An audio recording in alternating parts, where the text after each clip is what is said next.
Bonjour à tous les investisseurs. Aujourd'hui, nous allons voir l'évolution de mon portefeuille. Ça fait longtemps et même si j'ai été relativement inactif sur les marchés, j'ai fait quelques ajustements et je vais vous en parler maintenant. Je tiens à préciser que cette vidéo n'est pas un conseil en investissement.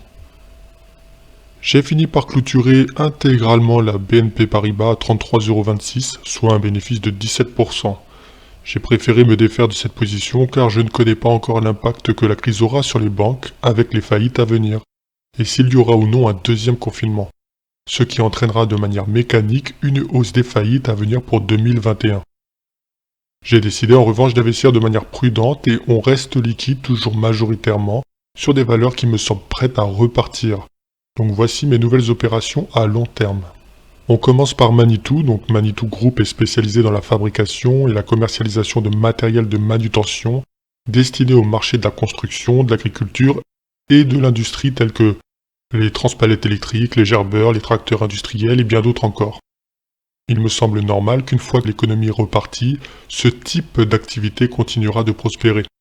C'est une société qui a un chiffre d'affaires croissant avec une amélioration de 57% depuis 2016, un résultat net qui depuis 2016 progresse pour sa part de 122%, des capitaux propres de 34% et une dette maîtrisée. Pour le coup, c'est une action qui baisse depuis juin 2018, donc bien avant la crise malgré la progression certaine de ses résultats, et la crise a enfoncé le clou lui donnant à mon sens une belle opportunité d'investissement à long terme. Mon prix de revient est de 16,67 €. Le deuxième est Delta Plus Group, qui est spécialisé dans la conception, la fabrication et la commercialisation de vêtements et d'équipements professionnels, de protection individuelle comme les chaussures de sécurité, des casques de chantier, etc. Un chiffre d'affaires en progression de 35% depuis 2016, un résultat net qui progresse de 57%, des capitaux propres qui quant à eux ont progressé de 66%, et là encore une dette qui me semble assez maîtrisée même si ce n'est pas fou non plus. Techniquement, on est sur un plus haut, donc ce n'est pas forcément le meilleur moment pour rentrer, mais le CAC étant pour sa part sur un support assez important, s'il rebondit, il emmènera Delta Plus Group sur de nouveaux plus hauts. A l'inverse, si cela ne tient pas, j'attendrai le bon moment pour renforcer mon portefeuille. La suivante est Synergie, le leader français des prestations de travail temporaire et de gestion de ressources humaines à destination des secteurs de l'industrie, du tertiaire, de la logistique, de la santé et du BTP. En outre, le groupe propose des prestations de conseil, de formation, etc. Bon, je pense que tout le monde connaît. Un chiffre d'affaires qui a progressé de 32% depuis 2016, un résultat net qui est pratiquement le même qu'en 2016, après une belle montée en 2017 et 2018. Donc ça reste progressif si on fait une moyenne annuelle, des capitaux propres en progression de 69% et une dette maîtrisée également. J'ai investi dans cette société à très long terme pour deux raisons.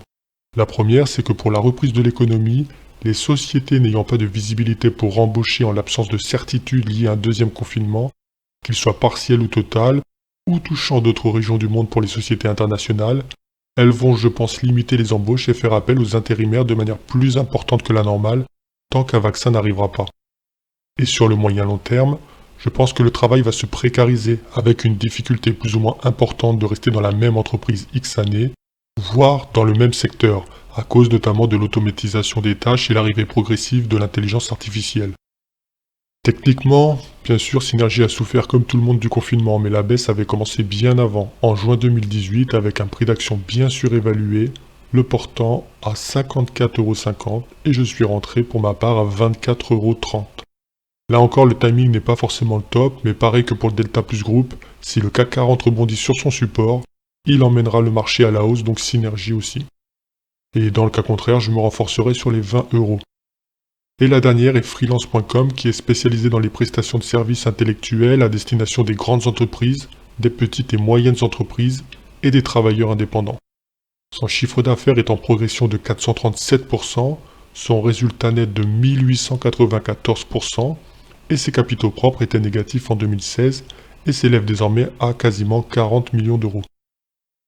Donc bien sûr, la progression paraît énorme, mais c'est à relativiser dans le sens où c'est une très jeune société et que forcément lorsqu'on débute, les chiffres sont mauvais ou les montants très faibles et qu'il est relativement facile de multiplier ses résultats. C'est comme si nous avions une société qui générait 1000 € l'année dernière, ce qui est totalement ridicule, et qui passerait à 4000 € cette année. Ça fait une progression de 300%, donc ça reste impressionnant à dire comme ça, Mais en réalité, les montants restent malgré tout très faibles et ridicules.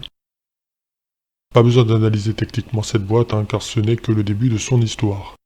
Donc voici mes 4 nouveaux investissements. Comme vous le voyez, j'ai investi mon argent sur des sociétés directement liées au monde du travail avec les machines de chantier, les protections individuelles apportées et les organismes de formation personnelle et de placement afin de soutenir la reprise au redémarrage et me protéger contre une éventuelle précarisation future du marché du travail d'un point de vue individuel.